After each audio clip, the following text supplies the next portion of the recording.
Welcome everyone to High Tech, High Touch. I am very, very honored and excited to be here with you. My name is Brigitta Hoeferle. I am the founder of the Montessori School of Cleveland, Tennessee, and I am the owner of the NLP Institute of Atlanta. And bear with me, I am trying to get to the very top of this presentation. Here we go. So I am super honored and excited to be here with you. We have people from literally all around the world. We have all the way over from Asia, and if I include myself, over to Europe and anything in between. As John said, we are not in, can you guys see my screen? You cannot see my screen, can you? Your face. Well, that's not bad either, but I'd rather you see my screen. There we go. Here we are. There you go. It's all about staying flexible as we are teaching this course, High Tech, High Touch. Brigitta Hoeferle, CEO of the NLP Center of Atlanta. I am here with John Kurth, our faculty member and fellow Grandmaster of NLP. John, thank you for being on. Tell us a little bit about yourself. Well, I'm the founder of Syntactic Sales Scripting. I take a neurolinguistic programming approach to writing scripts that are both a heart sell, so the psychology of selling is embedded, so people can use it effectively. I've been doing this for over 10 years. Brigitte and I met a couple years ago. I'm now a faculty member at the NLP Center of Atlanta. Brigitte and I team teach events both online and offline, and I'm the author of this book, What Are Your Words Wearing? So that's a little bit about me. Love it. Now, let's jump in. John and I have been not just knocking out courses, that's the term that comes up for me. I mean, we really have. Ever since the pandemic in March, we have been, seeing how can we be of service to people, how they are, facing times of uncertainty and facing times of creating a new, rather than a new normal, a new exceptional, if you will. And we have been live online with our courses, and we have so far done 4 6-part series, and the 6-part series have 2 levels. So like a 101 and then a 201. And one of the feedbacks that we have received from people is, so how do you do a high tech? That's easy, right? For a lot of people, that's easy. We can plug and play on Zoom, we can create a PowerPoint, but really creating that high touch as well. And as we are creating these courses within the NLP Center of Atlanta, we said this would be of great value to the people that we have contact with, and to the people like you guys we haven't had contact with. So this is all about you. It is high tech and high touch video presentations, how to influence, persuade, and sell online. John, why don't you start out with our first segment in this course? And sure. of course, and one thing, these are so content rich. Have a pen and paper, something to write with and something to write on. As well as your being a participant today, you'll get access to the recordings. We concentrated so much, we want you to listen to them over and over and over again, because repetition is one of the keys to mastery. So we're talking about high-tech and high-touch video presentations. So go back to that one. So it's really about how to interact successfully with the software and the hardware, but just as important, how to successfully interact with the human software, with the other person or the other people on the other end of the line. That's where the true connection happens. We may be socially distant, we might be physically distant, but we don't want to be socially distant. So let's go to the next slide. This is the overall map of the program over the next 6 days, because you have to have the high-tech side of it, the video conferencing, the platform, strategies, how to optimize that, but also the high touch, the neurolinguistic programming, the models, the strategy, so you can truly connect with people on the other end of the line, whether they're in your backyard or in other parts of the world. I'll let you in on a secret. Because of the Zoom technology, it's all your backyard. Everything is your backyard now. So the thing is, with the high touch side of it, We really need to get you engaged with that. And one of the key ways of engagement is what we call chat box declarations. Because the more interactive you are with the people on the other end of the line, even if it's just starting out with what we call a chat box declaration, it increases the engagement.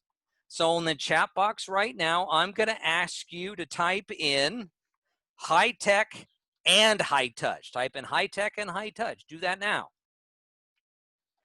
Again, the more you put into it, the more you get out of it. But a key way of interaction is that. So in the chat box, type in high tech, high touch. So now that we've got that in there, Brigitta, why don't we go over to some of the before, during, and after strategies you can use from the high tech side of it, and then we'll get more into the high touch. Fantastic. Yes. So I'm going to start with the high tech before. And again, as John said, you want to write some of these things down because these are going to set you apart from everyone else that's doing Zoom calls. And I would argue a lot of people are doing Zoom calls nowadays. So let's look at the before. You want to create an agenda. You want to be sure what you want to cover for yourself so you can go strategically through your course, through your webinar, through what you're presenting, so you're not scrambling and you're not all over the place. You also, like we have here, some slides would be very helpful. So what are your key elements you want to cover and you want to go over and you want to bring of knowledge to the people that are participating, the people that are watching? You really want to have people participate rather than just watch, right? Because when there's participation, there's actually skin in the game, there's ownership, there's energy moving within your Zoom room or your video presentation. Now let's look at the during. There are some Zoom etiquettes, and we've all seen the pictures where people are, all business on top and all leisure on the bottom. You want to be as professional as you possibly can. You want to make sure that you're cutting out any distractions. So closing your office door. Being on time means actually being early, being there on time, having your Zoom link in your calendar so you can easily access it, or having it flagged in your email list. Turn on your camera, because if you are giving a presentation like we are doing here on Zoom, we feed off of your energy. You feed off of the participants' energy.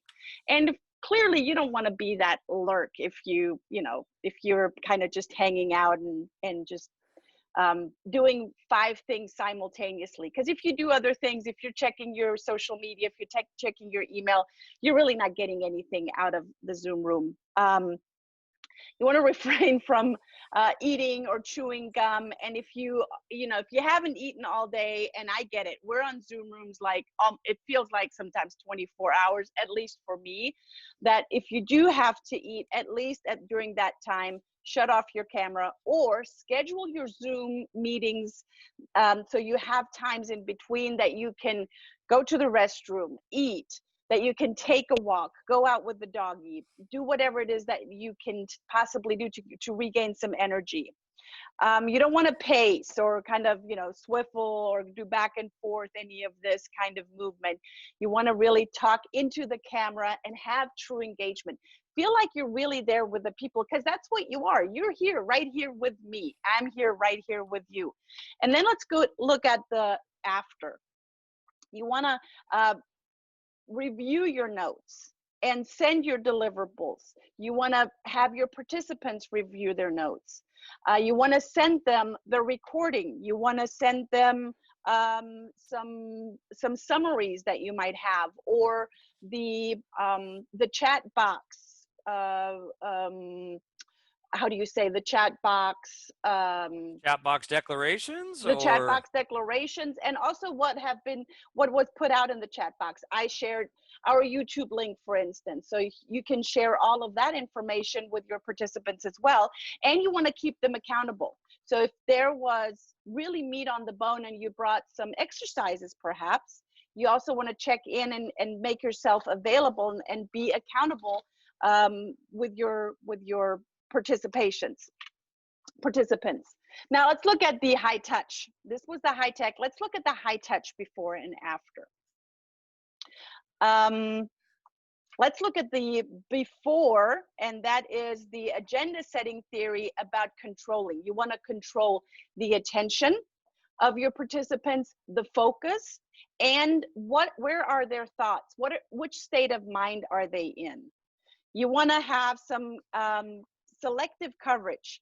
You're giving selected issues and facts better than coverage of issues and facts. So you want to really go into stories. You want to get into the having ownership of the participants, how you are controlling, and controlling not by meaning negative, but really how are you engaged with your audience is going to make a big difference.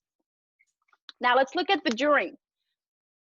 Identify who you want to connect with. You want to connect with everyone on the call, or are there select few people that you want to like have a little conversation with?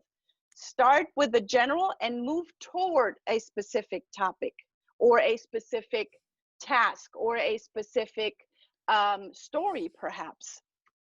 The organic opportunities that would almost happen by chance are in a face-to-face meeting, and they won't happen by accident. So you want to have this, you want to imagine that there's actually someone sitting right there with you rather than a two-dimensional screen. And when you can have that, you can have great energy, just like we're having right here. Plan those connections. Plan to be engaged with others. Plan to say, hey, Kendall, it's good to see you. Hey, Eddie, it's good to see you. Before we started the recording, we have those engagements with people that we are in connection with that we might have never met before, like DJ from India right now. So right now in the chat box, type in, I plan my presentations. Yes, you plan your presentations, because with planning your presentations, your participants are getting so much more out of it. Now there's also an after, and that is the follow-up. That is the staying in touch. The follow-up is all about you not just leaving your participants hanging with information that they have received during, and perhaps even after, as you're sending them a recording and the transcript, that was the word I was looking for, the transcript of the chat box or the transcript of the entire call. You're actually following up with them. You're engaged with them. You're interested. What did they do with the information that they received? What else would they need? So the follow-up is as important as all of the before and durings. John, over to you. Good. So thank you, Brigitta, for that. So how to establish your credibility. Credibility truly is your currency. In a crowded marketplace, the more credibility you have, the better it is. But you have to be the approachable expert. So there's ways to develop your credibility. I go a little more deeper into that. Another important thing is edification. How are you edifying the other speakers, the other people in the room? Again, before we got started, Eddie joined us, and I've worked with Eddie before, and I properly edified him to the other members. PhD in communication, president at, he's a faculty member at Irvine Valley College. He's a member of the Asian American Pacific Islanders group. And I was honored to be a presenter at one of his live events. I properly edified him. That's why it's important. If you can have someone else edify you, it's bragging without bragging. But you have to brag about yourself because you must be credible. Because otherwise, why should I listen to you versus 95 million other people out there? It's all about the edification and the credibility. So if you can have somebody introduce you, edify you. It increases your credibility. I've been talking a lot about edification. So let's talk about what edification means. Here's the definition of it. To instruct or enlighten so as to encourage intellectual or spiritual improvement. That's a pretty tall order, but really it is a checklist for your content. Did it instruct? We've been instructing you today on how to do it. How is it enlightening you? We're making you aware of the world of both the high tech, but also the high touch. Is it encouraging intellectual improvement? I've seen you taking notes, a lot of you taking notes, so we're successfully doing it there. You have to go through this type of checklist for your content before you present it out there. Because once you have that, it's concentrated, it's valuable, and people can get the most out of it. That's why we talk about being the approachable expert. If you say you've got 3 PhDs, I know you're brilliant, but you're scary, and I'm not going to talk to you. So that's why you have to have the balance, the credibility and the approachability. So that's what we talk about. And I want you to put in the chat box, it is this important. I'm going to give you an equation. Credibility equals currency. So in the chat box, in your chat box declaration, type in credibility equals currency. It's that important. You have to look at it that way. If your credibility is low, your currency is low. If your credibility is high, your influence is high. That's why it's both high tech and high touch. So edification is a checklist, but we got to get you, look for ways to maximize your credibility. Bragging without bragging. Why did I bring this up today? It enhanced my credibility. This is what you can model. We're all about modeling. Brigitta, over to you. Yes, let's talk about modeling, because what we do, and this is what NLP is, it is all about human modeling. It's success modeling, it's excellence modeling. And as you see here on this picture, when you are in great rapport, often we do it very subconsciously. We model each other. And it is up to you to model, perhaps within this kind of program, to model others. Are people really engaged? Are they leaning forward? Are they a little bit more relaxed? The meaning of your communication is the response you are getting. I'm going to say that again. The meaning of your communication is the response that you're getting. If you are not getting the response that you'd like to get, you might want to look back at how are you communicating. And mirroring and matching is one of those 6 layers of the human communication model. We don't have time to go into all 6. We're going to do that in a different course, in the deeper course. But know that this is a very simple way to connect with others and to build rapport. And you want to build rapport. You want to specifically build rapport to have that, not just high tech, to have that high touch with your participants from all around the world. We're having a very unique opportunity here to connect with people from all around the world that I would have never connected with DJ over in India today, if we would have done this only in Atlanta. Now, we are going to go tomorrow. This is an ongoing 6-series course. This is not just a one course and then tomorrow we're going to do the same or something similar. This is an ongoing course, and we will continue to build on each segment in the next upcoming 6 days. Now, let me tell you what that means. We're going to have Tuesday, Wednesday, Thursday this week, our course at 9 o'clock Pacific time every morning, Tuesday, Wednesday, Thursday this week at 9 o'clock Pacific, 12 o'clock Eastern, and any time zone in between. And then Tuesday, Wednesday, Thursday next week, we're going to continue. So it's not this week or next week, it's this week and next week, as we're giving you more layers, and we're going to go deeper into the map of what John showed you at the beginning. So tomorrow we're going to talk about visual, kinesthetic, auditory, gustatory, and olfactory word catalogs. We're going to go into the language predicates, into the power of lighting and attire. Oh, very important. The importance of your background, and we're going to talk a little bit about Gestalt as well, as I am also an expert in Gestalt.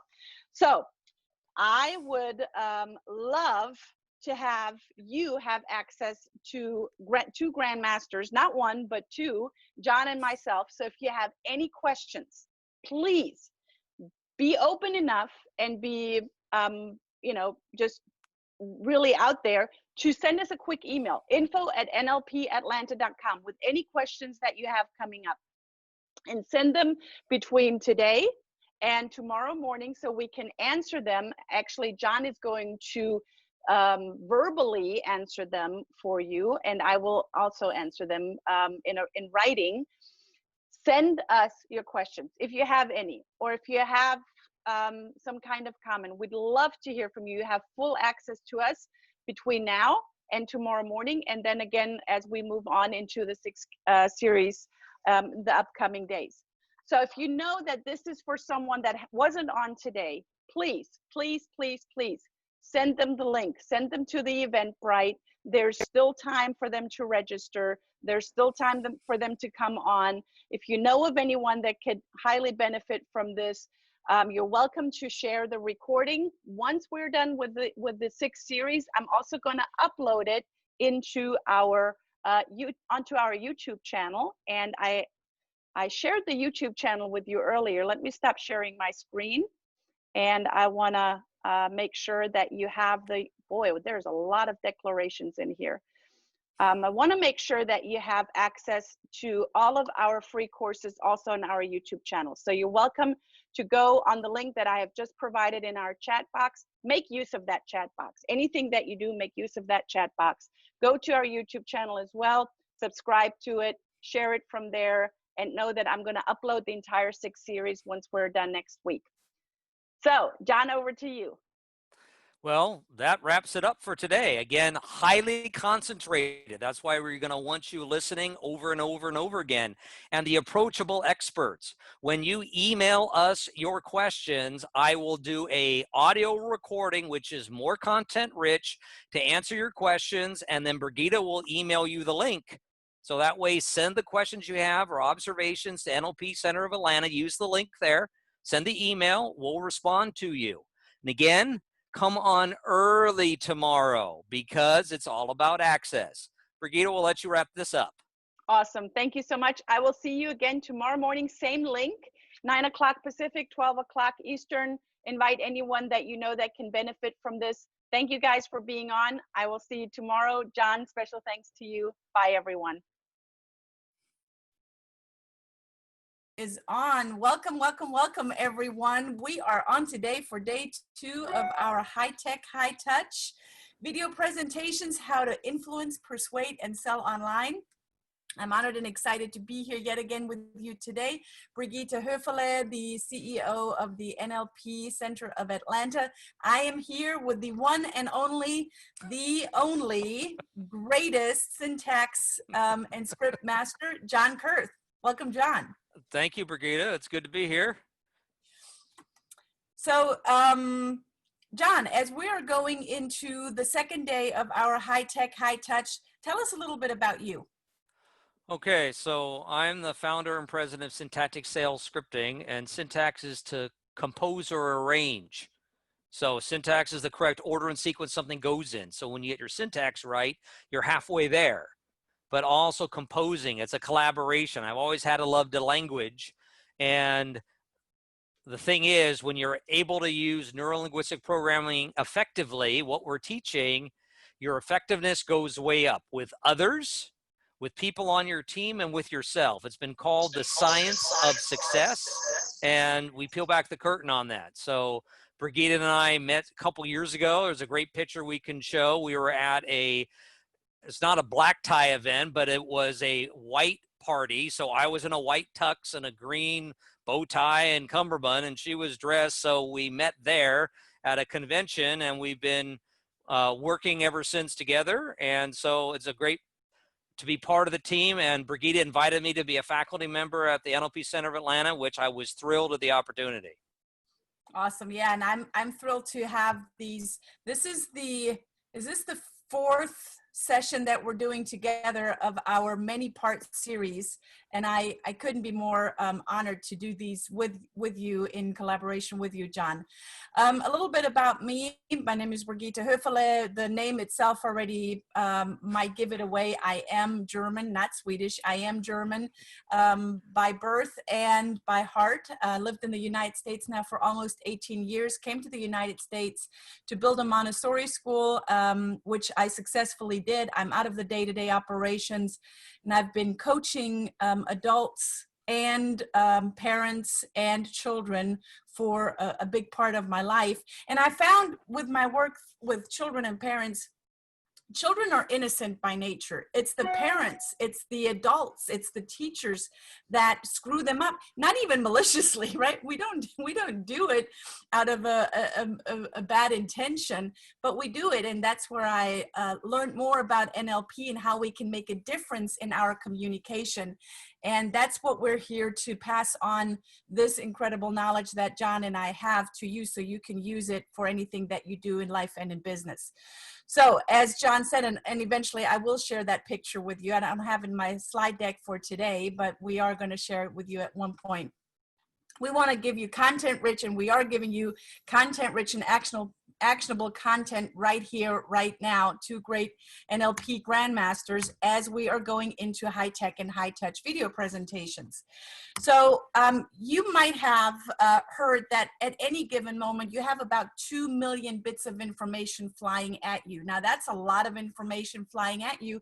And I would say today, with social media and everything else that's going on simultaneously, we're being on Zoom right now, there might be even more information flying at you, what's going on in the screen and what's happening behind the screen and around you. And in order for our brain to process all of that information, one must filter, delete, distort, and generalize, as you see here, that information, so you can start making sense of it, or you are not going into complete and utter overwhelm. There are people out there that are not able to delete, distort, and generalize like some of us may be, and they get easily overwhelmed by all of the information, because at any given moment you have colors and shapes and words and information flying at you, and you must delete some of that in order to function. So this is how we are hardwired as humans, and we want to encourage you to be aware of it, first of all, and to then also, in the second step, to work with it and not against it. We're all filing this information subconsciously in our brain. So here with the high-tech, high-touch software, which is our human mind, we're giving you that information so you know how to influence. You know how this high-touch software that you already come equipped with is used for your influence. So right now in the chat box declarations, in your chat box, type in the chat box, I master influence. I master influence. Go ahead and write that in right now. John, let's talk about VAKOG as we did before we started our recording today. Yeah, and before you go to the next slide, I want you to take a look at this. Notice the base layer of those colors in that person's mind. It is language. Language, whatever your language is, your mother tongue, secondary tongue, third, doesn't matter. Foundational is language. That's why we focus so much on it, and it really is the tool for affecting powerful change. So next slide, please, Brigitta. So we've talked a lot about the representational systems. Those are based off of the 5 senses. We have auditory, well, let's go from left to right. We got kinesthetic, touch, visual, seeing, gustatory, taste, olfactory, smell, and auditory, hearing. Now, what's important about this is, even though these are the 5 senses, we have what's called representational system primacy. One system is used more than the others to process information, to organize information. And because of that rep system primacy, it powerfully impacts personality traits as well as learning capabilities. It doesn't mean you're not capable of learning. It's just you learn in different ways. Some people are very visual. You give them an auditory book, they can't do anything with it. Some people, why is Audible so popular? Because some people learn better listening. So we have the rep system primacy. Now there's something that we cover in advanced course. It's called an eye chart. And depending on asking questions, where the person's eyes go to will let you know what their dominant rep system is. I'm dating myself here, but there was a famous LA Laker named Irving Magic Johnson. He was called Magic because he could run down the court, do all these no-look passes. He was an amazing athlete, highly kinesthetic. Why? Well, part of it was his career, but if you'd ask Magic a question, his eyes would look down. Highly kinesthetic. So that information that you're getting from the representational system allows you for better ability to communicate with them. There's something called word catalogs and language predicates. 99% of your audience are VAK. I will often say, let's jump right in and get started when I'm about to teach a workshop. Jump, kinesthetic. For the kinesthetic people in the room, let's jump right in and get started. Very clean, crisp visuals, but I'm also modulating, and Brigitta does this too naturally, her tonality, rate, volume, and pitch. So not only do you have greater influence with your audience by giving the various word catalogs, visual, auditory, and kinesthetic, and cycling through your language patterns, your volume, your rate, and your pitch. That's why we're so effective in a visual Zoom format. I mean, Eddie, you've had me speak in front of your students. I was grateful for it. And I would argue I'm just as effective over Zoom as I was in your classroom. Would you agree with that? He's nodding his head. Yes. Again, we're modeling this here. So in the chat box, again, chat box declaration, why are we doing it? Greater interaction, but for the kinesthetic people, we're typing on the keys. Type in VAK equals money. VAK equals money. Type it in the chat box. But also we're adding the visual part of it. Not only are you typing it in, but you're seeing it. This is how it's done. Again, we're peeling back the curtain here. Brigitta, over to you. Awesome. Thank you so much. And, you know, as we are only in two-dimensional here on Zoom and have a lot of these Zoom meetings, adapting and implementing a lot of these kinesthetic words will help you create that feeling that we are not able to create in person with that physical touch and that being just in the same room. So you becoming more flexible, as you've heard us say many times before, the person with the most flexibility controls the system. You being more flexible in your work catalog is going to give you an incredible advantage. Let's talk about Zoom etiquette. The lighting, attire, and background. And if you do have a noisy background, I would ask you to mute yourself, please. Let's talk about lighting. If you have not enough light, your green screen might not work well enough. And you've seen people kind of disappear in their green screen or disappear in their background. If you have too much light, you're overexposed, like I am right now. So I have, in my office, I have two sources of light. I have a source of light in front of me, and I have a source of light behind me. So having good lighting is going to be key for your presentations. Attire. We women, we have a little bit of an advantage. You know, you see me often wear different kinds of necklaces, or here today I'm wearing a velvety, a traditional German jacket. I'm also able to change out my glasses at all times if I chose to. And on top of that, I get to put on a scarf, which will also give me another nice little touch. Now, when men, you have ties, like in John's case, John wears a different tie. You have different colors of shirts. My husband wore a very fun and funky shirt the other day on a Zoom call, and he got a lot of kudos for it. And people were asking, where did you get that shirt from? I heard that in the background. So you want to make sure that you're professional. And here's the word, professional attire induces curiosity, that people are there, you know, it's not just the same old, or you're not just wearing, you know, a white shirt and keeping the participants guessing if you're wearing pants or not, just putting that out there. You want to break people out of their trance, because we are all in a trance on many, many occasions. And then you want to get them into a trance.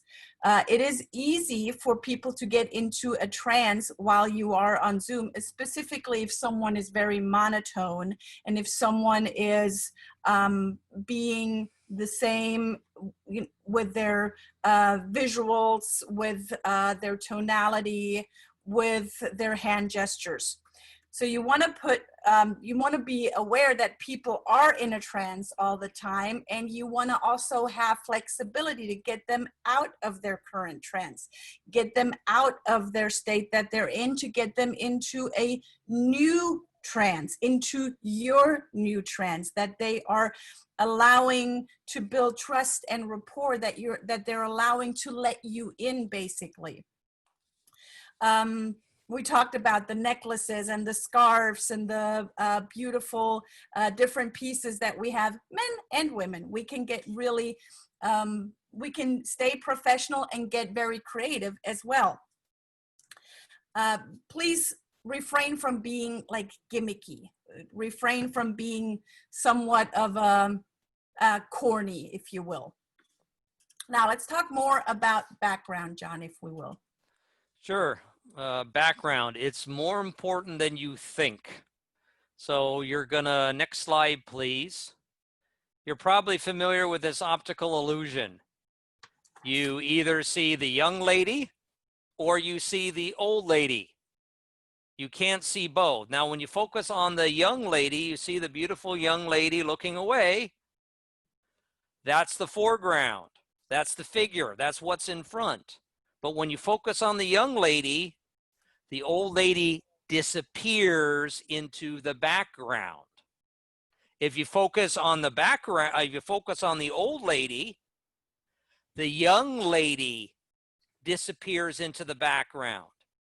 You can't look at both.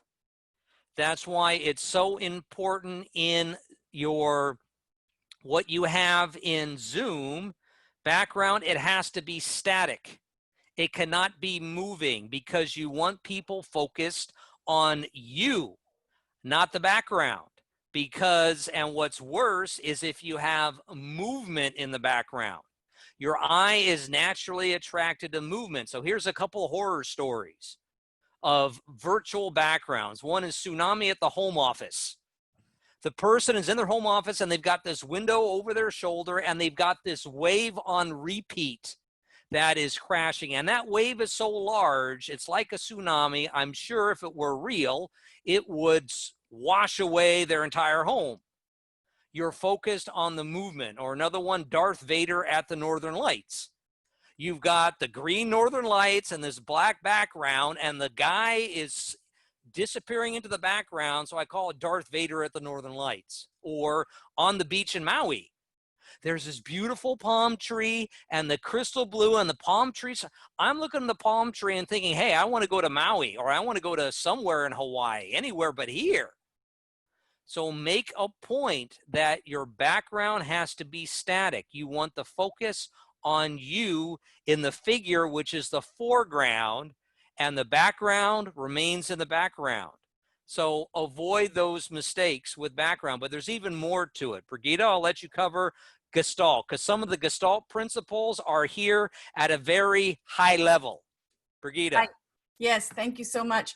So I learned from one of the Gestalt masters here in Atlanta many years ago, and Gestalt is actually a German word and is being used here in the United States as well. And what it means is it's the whole, it's the appearance of the whole. And with the appearance of the whole, if we use this picture, we're seeing the picture as a whole with the black and the white and the gray, but we're also seeing, and often we're not paying attention to it, the voids in the picture, or the space that is between the spaces. And that's what Gestalt is also about. It's not just seeing what the immediate eye sees, it's really what the immediate eye is not seeing. So let's go into the, on a high level overview of what Gestalt, the five key elements of Gestalt. It's proximity, it's the similarities, it's the multi-stability, it's the continuity, and the closure. So the proximity is all about elements that are laid over close to each other that are perceived to belong to the same group. So there's an overlap, there's a proximity in it, but often we only see the overlap without seeing the similarities. So the similarities are all about the objects that are shared visually, but that are also automatically related to each other. So there's a relationship between the similar. Then there's the multi-stability, which is the ability for our eyes to see two different things within a single image or a design, and bring that together. There's the continuity of the elements that are aligned with each other, perceived as visually associated, and the closure, which is, it refers to making something very concrete, real, bringing something into the being and the now that becomes our reality as we see it. So those five things are the key elements of Gestalt. And again, this is very, very high level overview. We go much, much deeper into it in our Gestalt therapy courses as well. Which is very, very fascinating. And I like to say, you know, people often ask me, how is NLP and Gestalt related, if you will? Well, Gestalt is also very intuitive. And it's like I said, it's something that the eye doesn't necessarily immediately see. NLP gives the scaffolding, it gives the structure of Gestalt, where Gestalt is very intuitive and very focused on the in-between structures. So, as you can also see and hear and feel, that Zoom calls, that virtual presentations are all about energy. And we're going to talk more about energy, because if we would, John and I, only speak in a very monotone way and we would be very static, we would have probably put you to sleep by now, wouldn't we? So tomorrow we're going to talk more about energy and everything that is related to it, the advantages of your team selling online, the anchoring, and the incorporating archetypal and context gestures into your presentations. Fascinating. So we're going to leave that at this point. So make sure that you're on tomorrow. Between now and tomorrow's session, as these are ongoing sessions, you have full access to us. You have full access to myself and to John. Make use of it.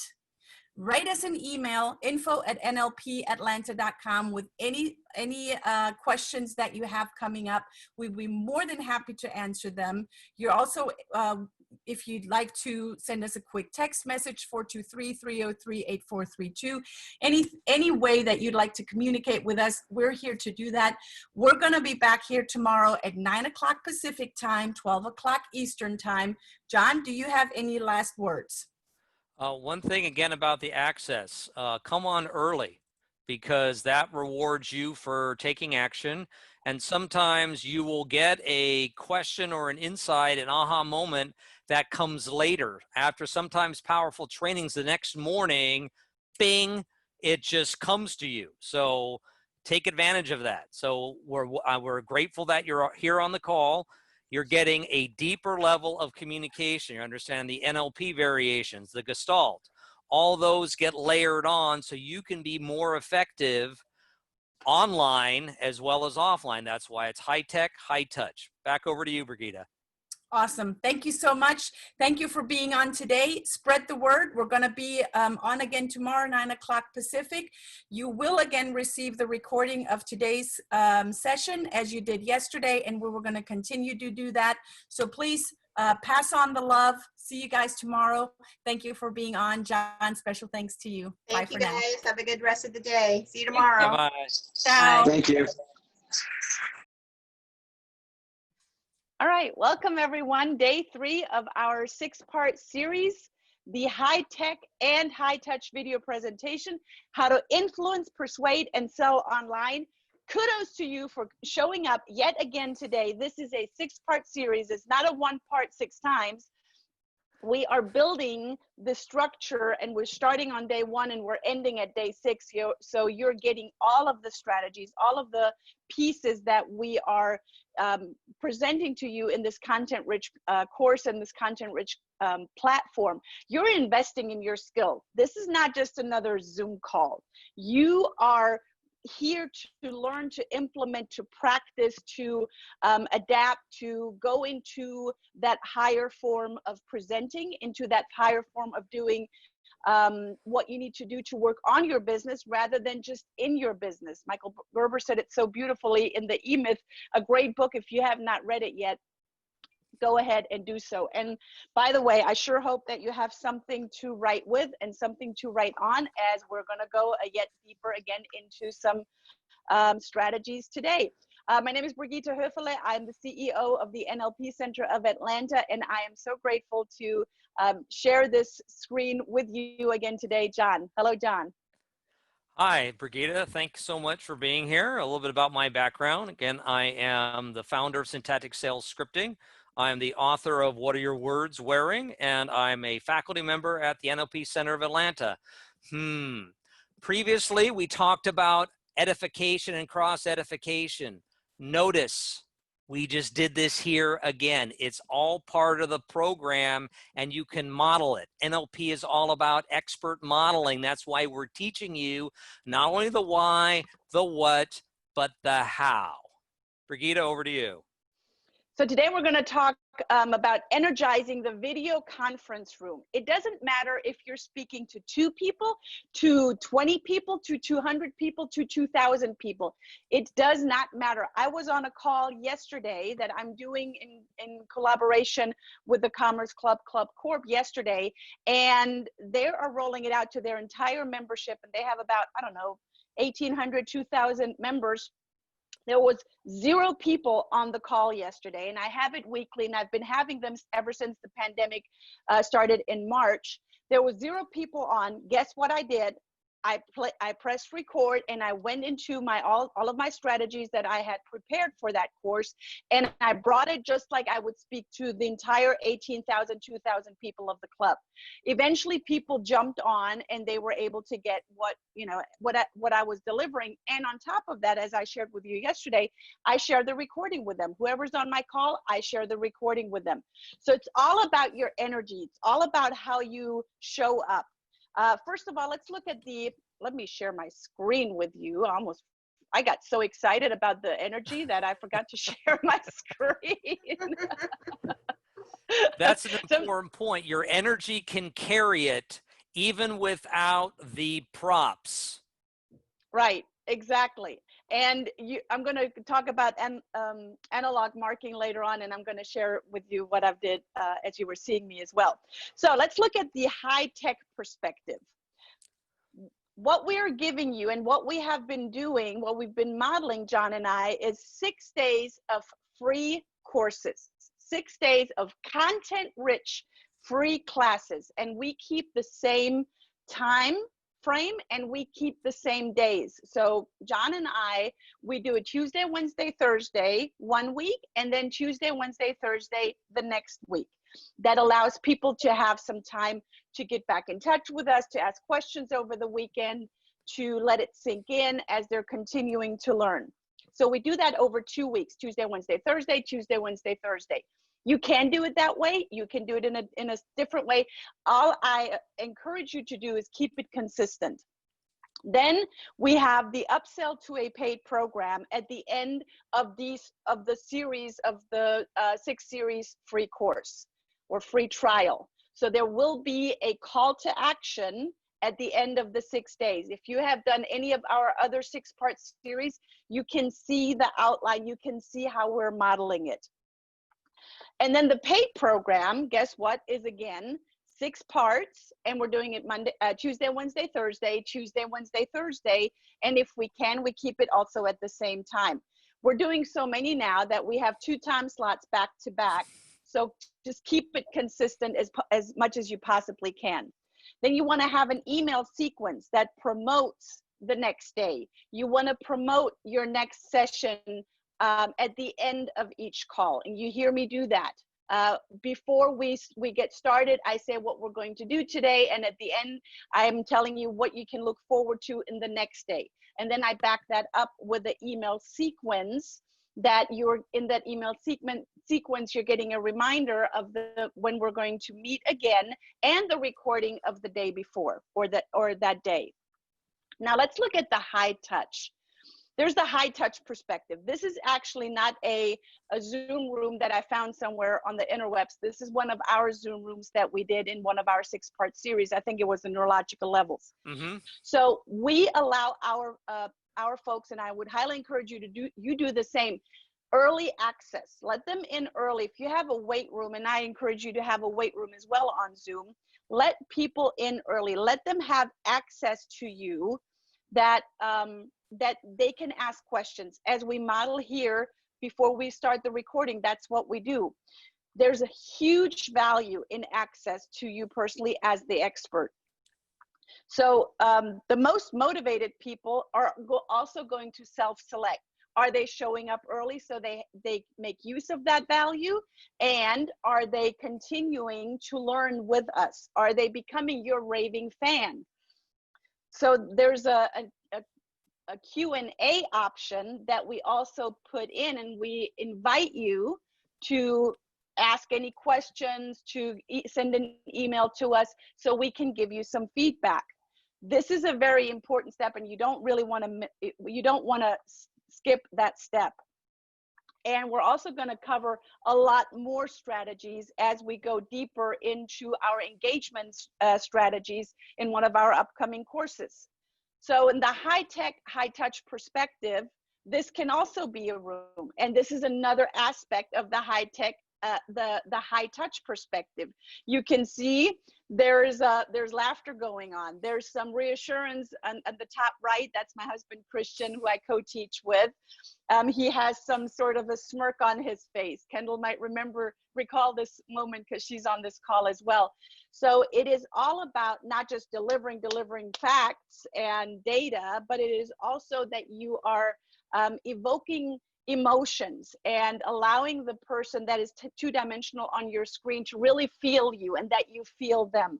That is a huge, huge part of the energy and translating the energy into a Zoom room.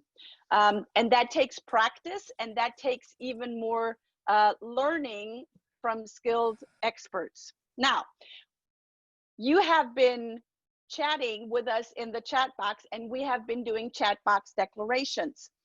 Why chat box declarations? If I were in a room, I would have call and response with the people that I have a conversation with. Often it's just a monologue that I do from stage, but I would ask them questions. How many of you? How many of you? And have a response to what I am saying, sometimes just visually with a hands up or a nod or a yes. And here we have the chat box declarations.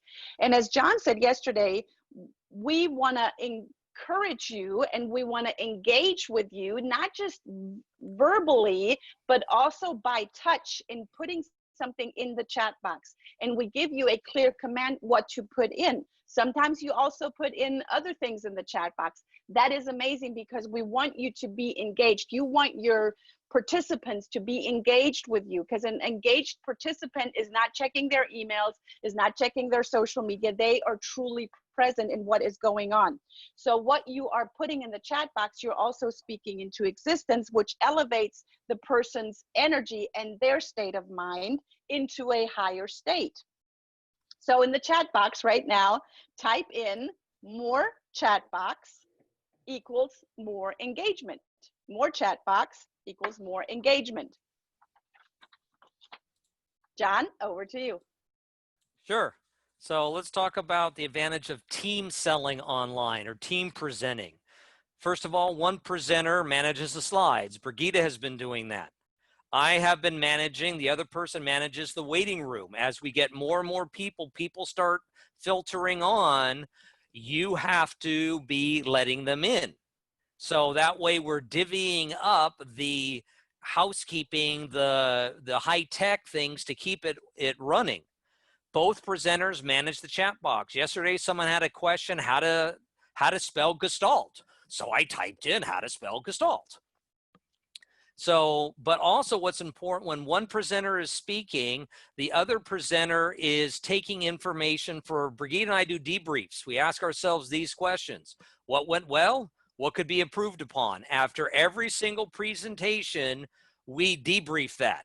So when Brigitte is speaking, I'm putting down observations, ideas, something we can talk about. And when I'm presenting, she's doing the same thing. This is elevating our level of performance and the quality that we're doing. Also, again, it's all feedback. There's no such thing as failure. It's all feedback. That's why we do the debriefing. And the chat box declaration, again, that interaction, that greater level of interactivity and speaking it out loud from a high-tech perspective is something you can do. So in the chat box now, please type in your chat box declaration, which is feedback makes me better. Type in feedback makes me better in the chat box. Now let's talk about the high touch part of it.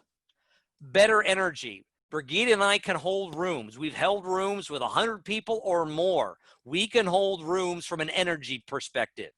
And having two presenters with the alternating format, it keeps that energy at an extremely high level.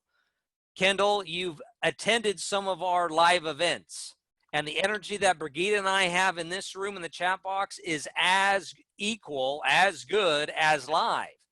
That's why when you have two presenters, you can do it. It provides for maximum engagement. When you have maximum engagement, the distractions get minimized. Yesterday, we talked about figure and ground. What you focus on expands, what you don't disappears. So with maximum engagement, emails, buzzing phones, distractions, all that disappears. That's why it's a core component. Brigitta, over to you. Let's talk about posture and gestures. And write this down in your notebook, analog marking. I'm going to explain to you, it's not marketing, it is analog marking as you see here on the slide. And I'll tell you really quick, for the ones that have never taken any courses with us, some of you know what analog marking is. Often we place meaning into space. Here, I'm only seeing you guys in a small little thumbnail poster or picture, and I can still place things in space. For instance, I can say, do you want to be the ones that are not very successful, or do you like to be the ones that are highly skilled and do all of these incredible Zoom calls that will elevate you to the next level? So here, this is a perfect example for analog marking that I can put into this little thumbnail. Down here is the one that is not really that successful, and up here is the one that is highly successful. Where do you want to belong? Do you want to belong to these, or do you want to belong to this group of people? So that is considered analog marking. I'm placing meaning and people, a group of people, into space. Now, few things that you want to do as you might go back to these people that are really, you know, not getting anywhere, and they're a lack of enthusiasm and drive, or there are the people that are really highly elevated and that have high energy. You want to keep it consistent, because if you suddenly switch it around, well, guess what? Your listener, your watcher is now what? Confused. And a confused mind does not buy into what you're saying, nor will they buy it when you go into a call to action. So you want to keep it consistent. Pay attention also. I'm not just placing things in space. I am also tonal marking it. So the tonal marking is, do you want to be part of the group that is not getting anywhere, or do you want to be the part that's highly energized and very successful? So there's a tonal marking in that as well. And look at my body posture. I kneel down, my shoulders go with the where my hand is going down, or my head is going up where the people that are elevated are going. So all of that you can make use in Zoom rooms to keep that energy and to put things into, put meaning into space. So that is a little bit about analog marking. Let's talk about archetypes. All right, we're talking about the 5 archetypical gestures in your presentation. Now, the 5 archetypical gestures have meaning across cultures. So it doesn't matter what culture you're from, these 5 gestures have the same meaning, which means a couple days ago and last week, we had some people on from India. Using archetypical gestures, doesn't matter, will resonate with them. So the 5 archetypical gestures you're not going to learn in Toastmasters.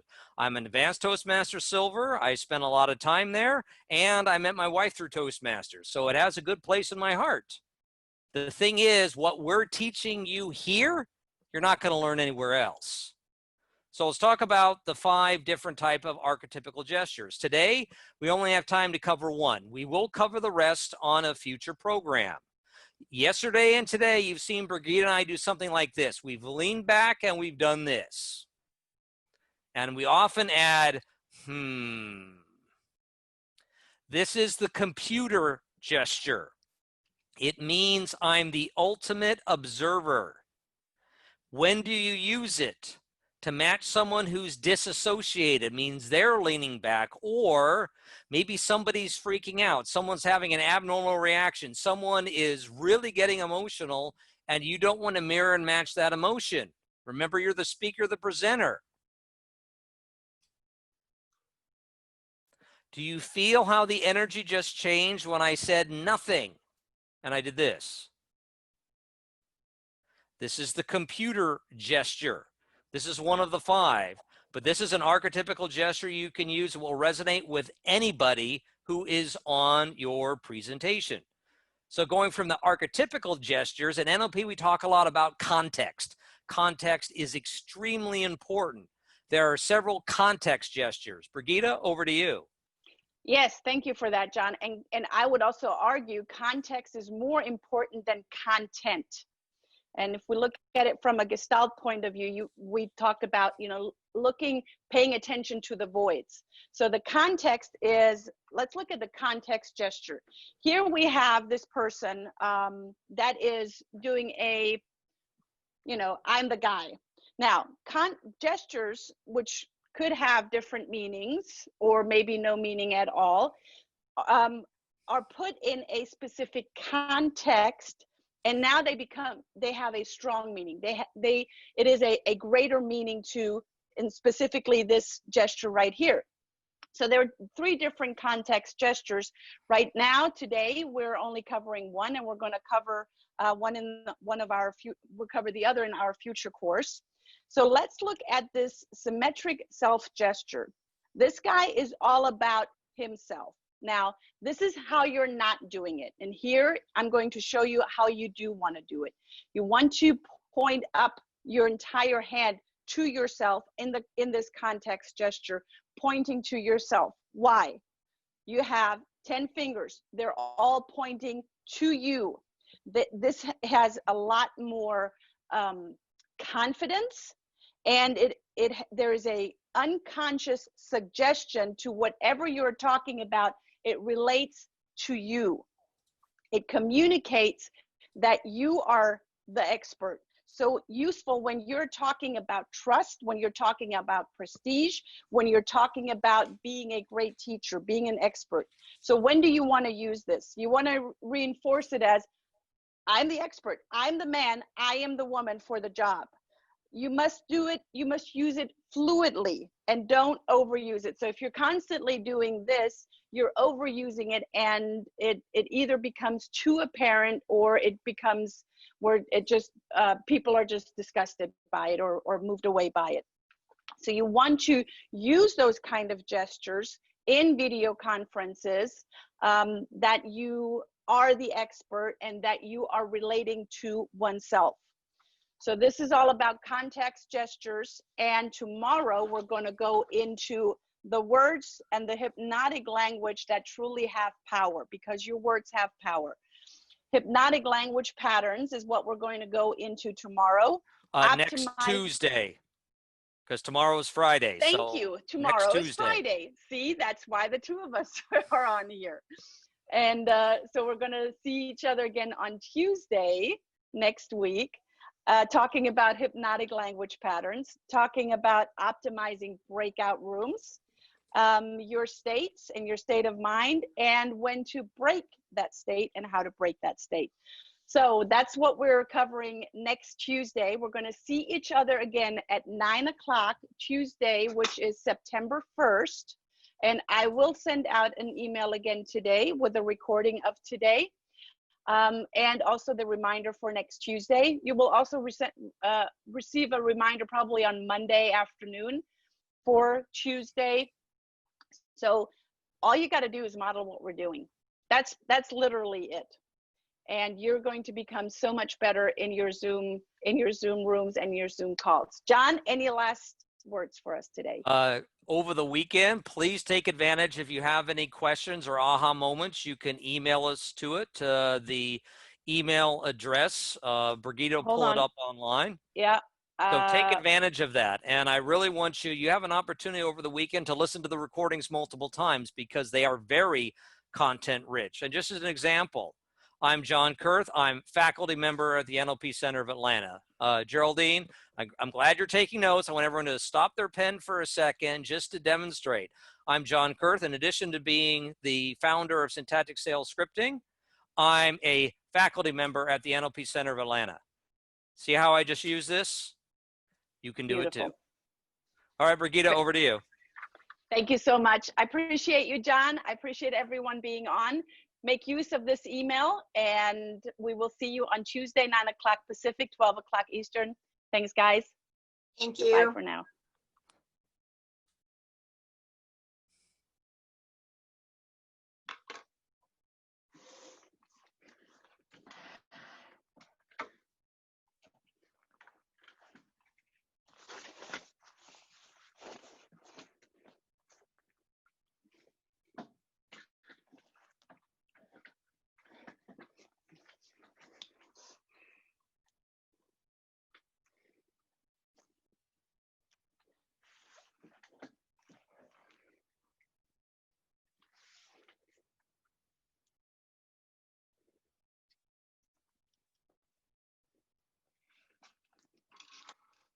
Good morning.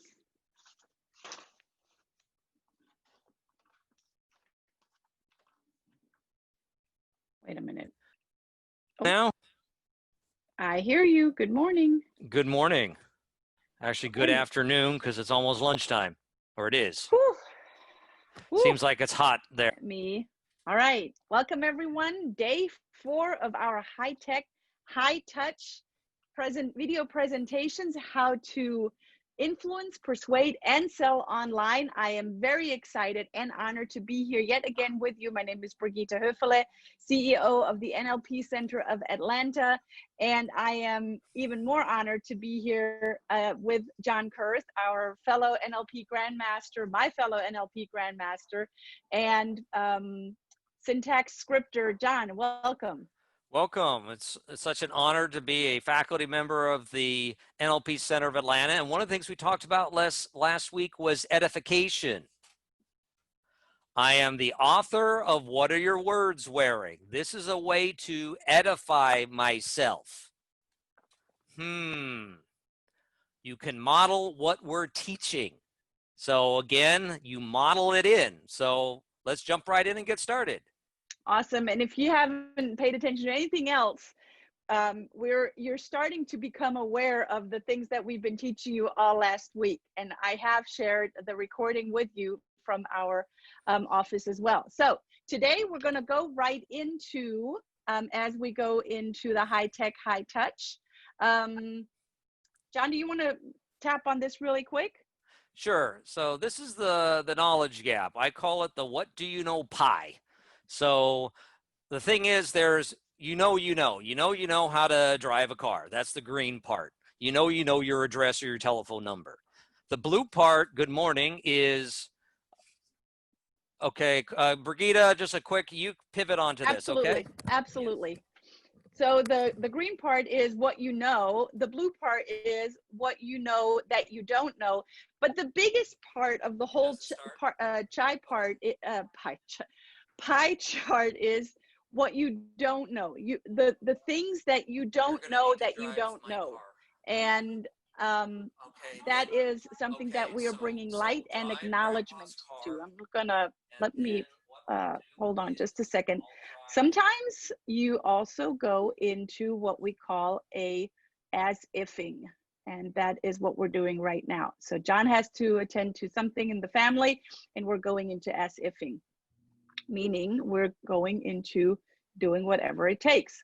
All right, let's go right into anchoring. Last week on Thursday, as I was introducing what we're going to do today, we said we're going to talk about words have power. All of your words, may they be spoken, may they be spoken inwards, may they be spoken outwards, or your thoughts have huge power.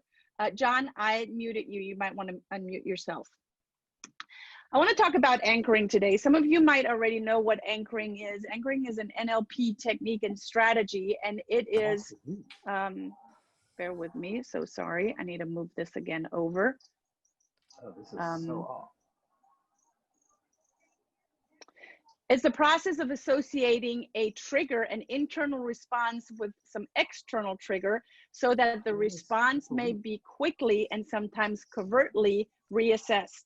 So we all have anchors that have been placed subconsciously, unconsciously, through media, through music. They could be auditory anchors, they can be kinesthetic anchors, they can be visual anchors. And you can also place your own anchors somewhere. May it be a visual anchor, may it be a kinesthetic anchor. It can be an anchor that has all three, that triggers and fires off kinesthetically, visually, and auditorily. So within our upcoming courses and the courses that we teach, and some of you have taken, we go much deeper into how to place an anchor and how to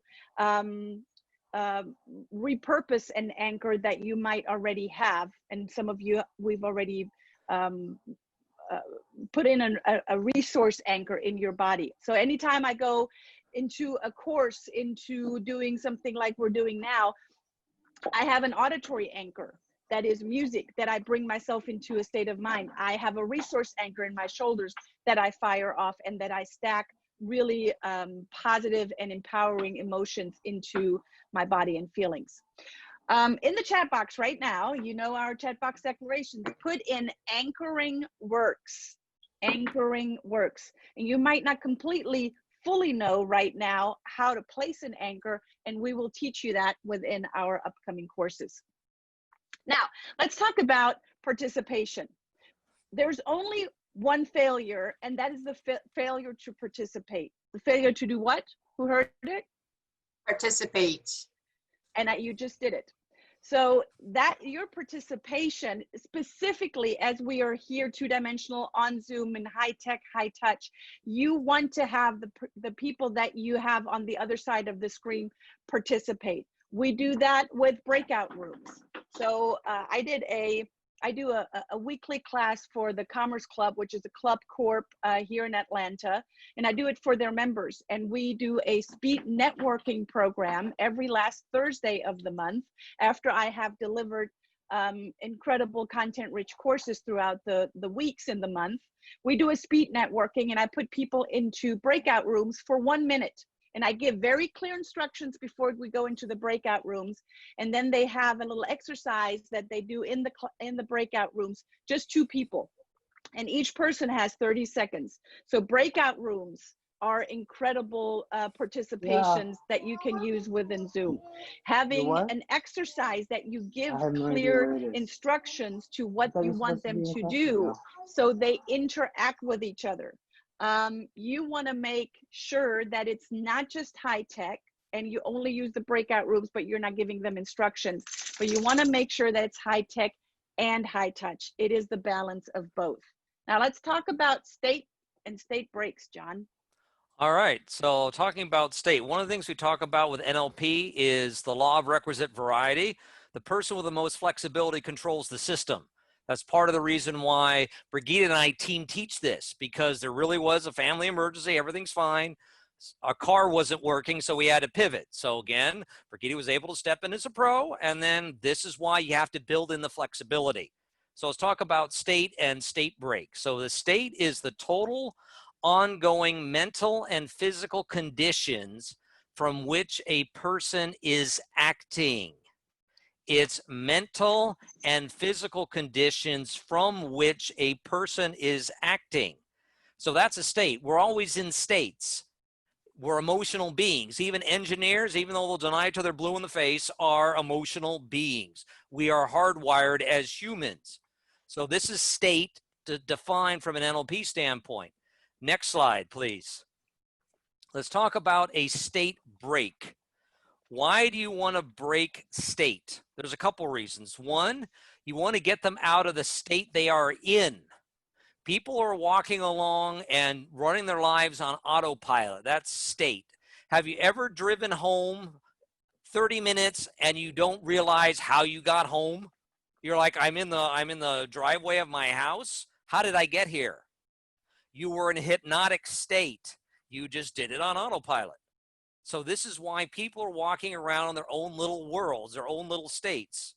So you want to break them out of the state they are in, so then you can get them into the state you want them to be.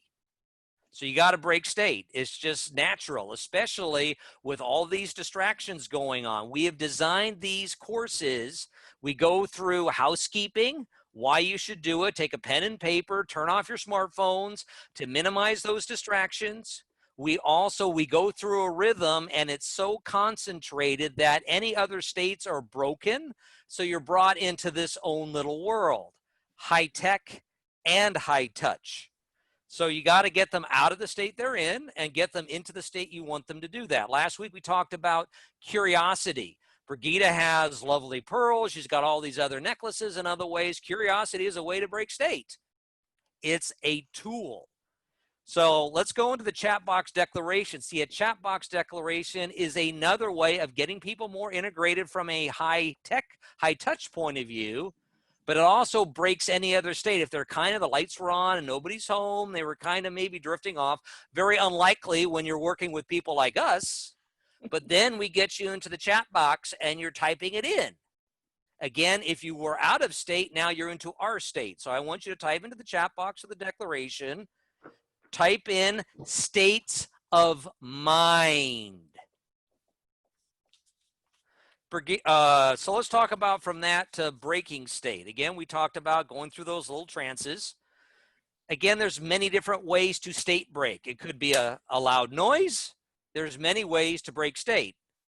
But you want to have those tools available so you get them out of the state they're in and into the state you want them to be. Again, it's all about influence. If there's a saying in English, the lights are on, but nobody's home. Nobody's home. The lights are on, nobody's home. What is that? It means they are off in their own little world, wherever that is, and they really aren't listening to you. So you got to break them out of that state. So now they can focus and talking with you and listening to what you have to say. So that's state and state break. We go into the ways to induce state and to break state more thoroughly in our upcoming courses. Brigitta, back over to you. Awesome. Thank you. Take your right hand and tap your left shoulder and say, I'm still here. Still I'm here. still here. State break. That is a state break. Thank you so much. Fantastic. Let's talk about language patterns and what we can learn from our Uncle Milton, who is the father of the Milton language patterns.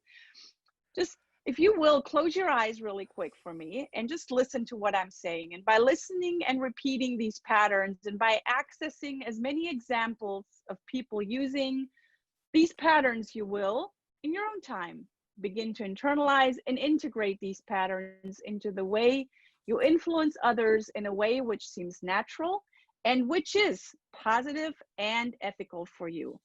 That is a presupposition, that is stacking presuppositions masterfully in the language patterns. And this is what we go much, much deeper into our in our course, and when we cover 9 advanced hypnotic language patterns in one of our upcoming courses. So I want to highlight 2 advanced language patterns. One is mind reading, and mind reading is assuming it really is what you are thinking it is, what your mind reading it is. It's assuming what the other person is thinking or feeling, and it is an incredible way to develop rapport.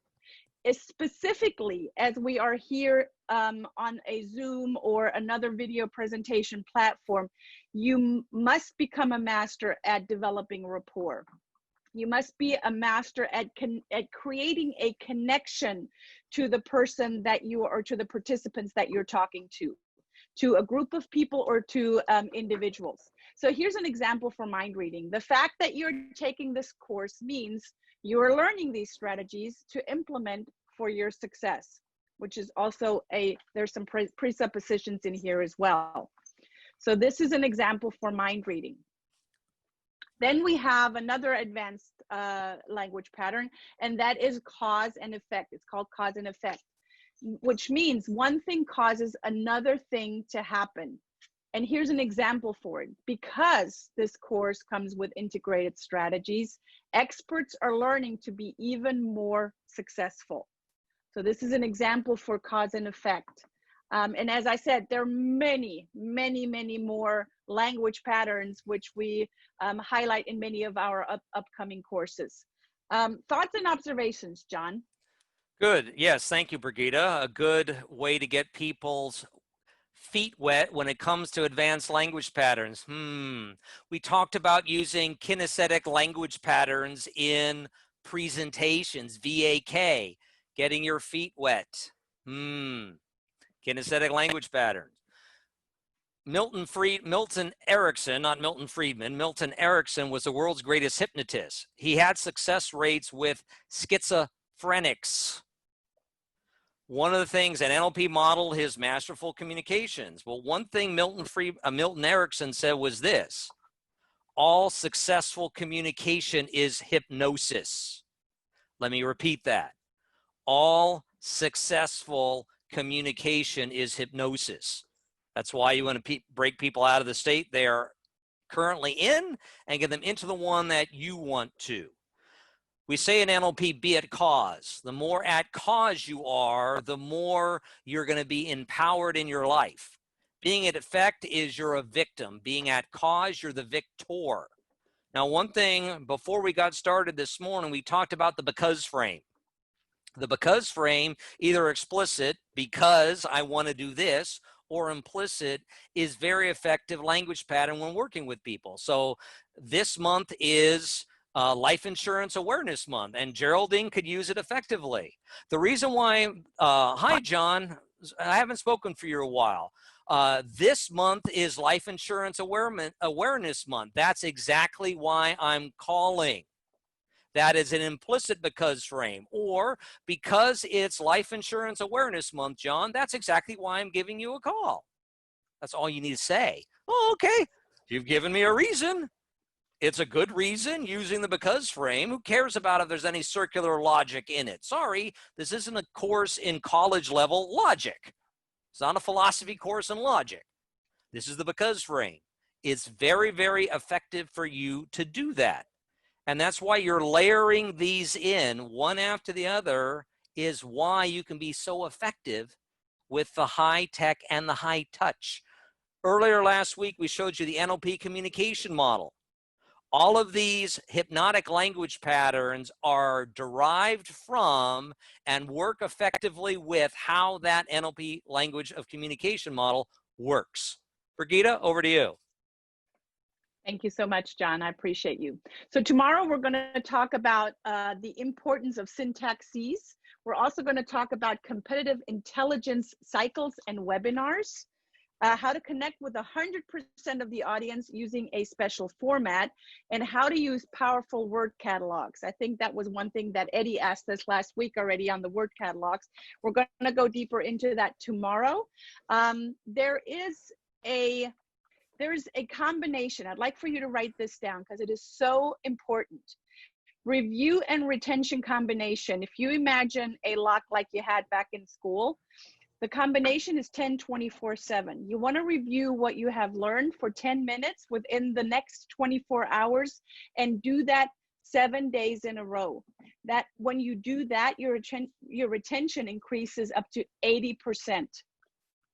So 10, 24/7, 10 minutes within the next 24 hours for 7 days. That's why you want to take notes so you can review them. That's why we send you the recordings so you can rewatch them. Do that, review it, and see how the information that we are teaching you is retained on a deeper level. And you also have full access to 2 grandmasters, John Kurth and myself.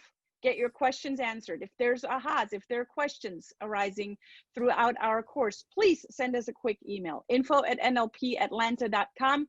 You're welcome to also shoot us a quick text message, 423-303-8432.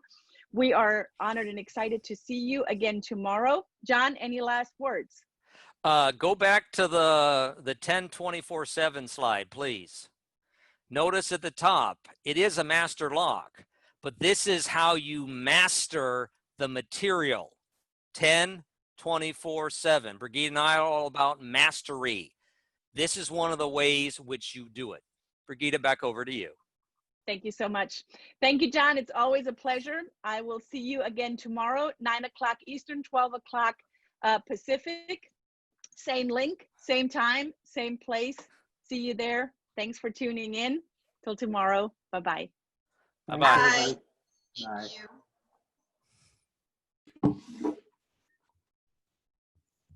People jumping on. Welcome, welcome, welcome. Day 5 of our high-tech, high-touch, how-to video presentations, how to influence, persuade, and sell online. I am very excited to be here yet again with you today on this beautiful and here sunny in Atlanta day. Today is Wednesday. I had to check there for a moment. I am the CEO of the NLP Center of Atlanta, and I am very honored and excited to be here yet again with our very dear faculty member, John Kurth. John, over to you. Thanks, Brigitte. Again, it's all about one of the things we talked about, practice making the master. And that's why we're applying what we've learned and sharing it with our students so they can apply it. It is that teacher to student chain that is so critical and so essential. And again, we have to edify ourselves. So I am also the founder and president of Syntactic Sales Scripting, and I'm the author of What Are Your Words Wearing? How to Make Your Sales Communication More Powerful, Persuasive, Comprehensive, and Precise. Hyun, welcome, and Brigitte, now over to you. Awesome, wonderful. Well, if you don't have anything to write with and write on yet, now is a good time to get that, as we shall get started giving you content-rich information. Where did my share button go? Hold on, bear with me. There it is. And again, with high tech, you have your notes as a backup. Sometimes technology, you just get audio. So what do? You can still, because it's so layered, it works. Ideally, you want visual, auditory, and kinesthetic. All right, let's get right into it as we are going into high tech, high touch. Let's talk about the knowledge gap. So this is what I call the what do you know pie. It's the pie chart, but what do you know pie? So the green area is what you know. You know how to drive a car, you know your telephone number, you know your address. Those are all the things you know. The blue section, what you know you don't know. Okay, I know I don't know how to fly a 747 jumbo jet. So I know I don't know. The orange area is the biggest percentage of it. What you don't know that you don't know. The thing is, when you take something you don't know and move it either into now I know I don't know it, or I know that I know it, these are where breakthroughs happen. So on these calls, there's been this whole body of knowledge, or even a small sliver of it from an NLP perspective, on how to make your communications high tech and high touch. We moved it to here. Oh, now I don't know that, but I can work with experts who will teach me. And after you practice it, because practice makes the master, now you know that you know that. So this is where the breakthroughs come. So we've been sharing you this big gray area, and we've taken it from here because you don't know it yet, and moving it here or here.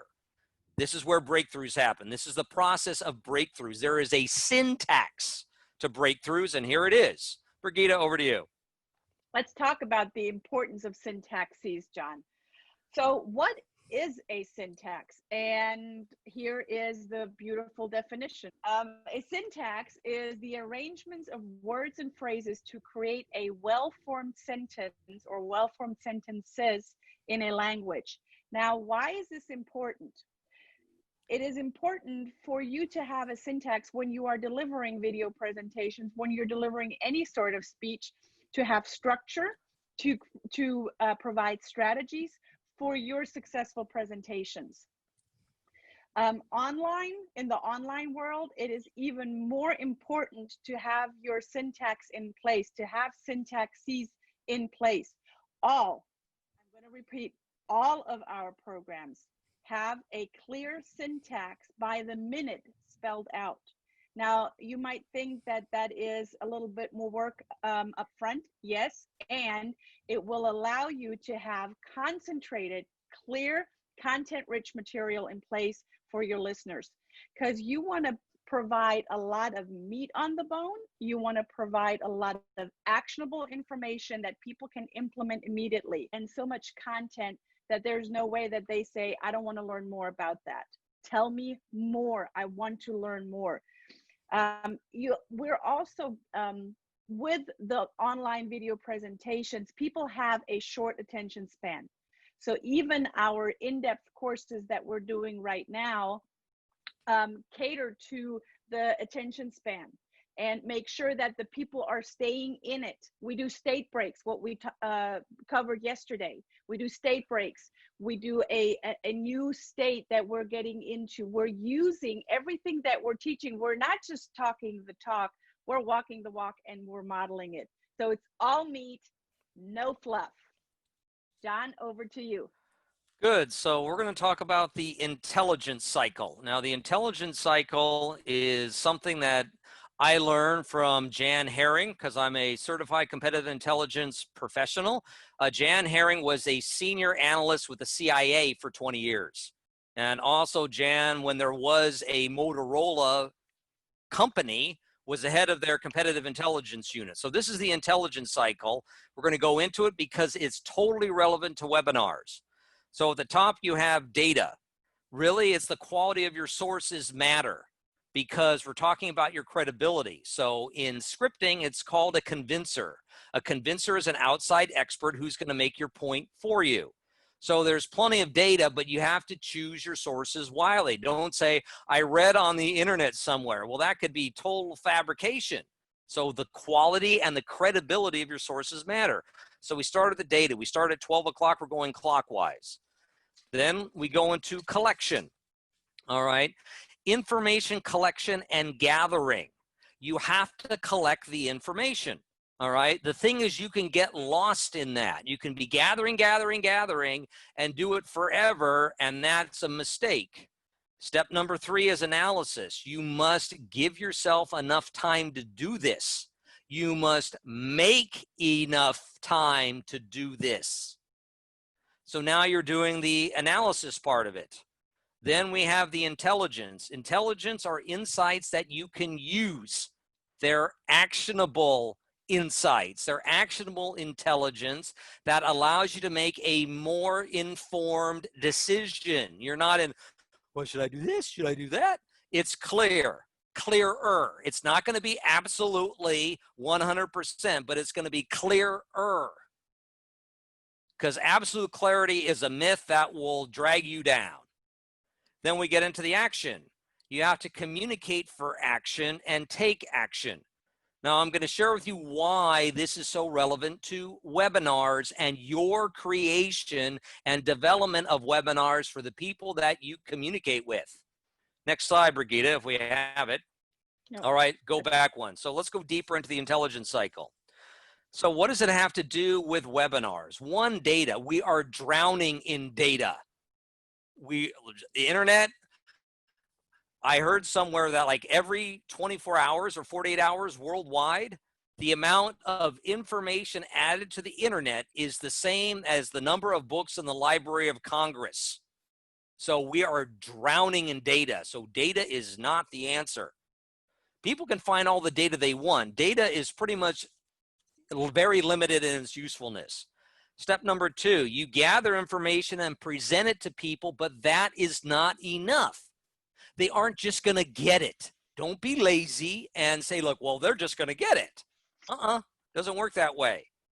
So people can gather all the information on their own. There's very little value added there. I would give gathering information a +1 on a value add. Analysis is key. You must take the time and make the time for analysis. That's +2. Then intelligence, the insights you can use. This is insights you can use and others can use. High tech, high touch. We follow this exactly with what we've been sharing. Action. All right.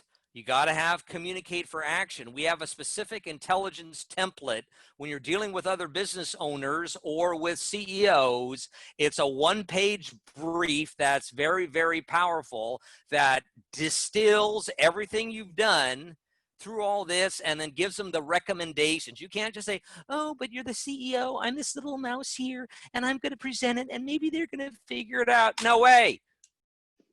These are the actions. If you don't do this, this will happen. You got to stick your neck out here. The thing is, I have put a deadline, an arbitrary deadline roughly every 6 to 8 weeks. I come up with a new, and Brigitte and I come up with a new program. That has forced me, I got to stop at the collection and I got to do the analysis and then Brigitte and I need to go through this a couple times and then boom, we're ready to present it to the people in our audience. Again, it's the actionable meat on the bone, which keeps people coming back. Brigitte, over to you. Let's talk about the format. There's the why, the what, the how, and the what if. So let's look at the why people. The why people focus on why things are important and why things are the way that they are. The what people focus on what is there to learn. So what concept? And here it says, keep it as simple as possible. And we are giving you simple, actionable, meat on the bone steps that you can immediately implement. Then there are the how people. They're the ones that know how things work. The hands-on learning takes all of the guesswork out. And then the what if people. What if people are mainly interested in finding out if what they know can create better possibilities. So in an upcoming course that we're doing, you'll learn how to make your material really resonate and what the percentage of your audience is in each type. There are 4 different types: the why, the what, the how, and the what if. So right now, in the chat box, get ready, type in follow the format. Follow One thing I would like to quickly add here is this is 100% of your audience. Brigitte and I also go through this filter with every single webinar. Brigitte, back over to you. let's look at an overview on the values, because if this is 100%, I'm going to share with you of firing on all 8 cylinders. So let me share this with you first. You've all heard this Ben Franklin quote, "Tell me and I forget, teach me and I remember, involve me and I learn." And as I was preparing for this webinar, I also found this Confucius quote that says, "I see and I forget, I hear and I remember, I do and I understand." So there are 3 layers of our rep systems in this as well. So if we look at the cone of learning, 10% is of what we read, 20% is of what we hear, 30% is of what we see, 50% is of what we see and hear, 70% is of what we say, and 90% is of what we say and do. And that goes back into having these actionable items, how to implement it, and how you're going to immediately get out of this, out of our program, going into the next program, and then implementing it, and you go and do it.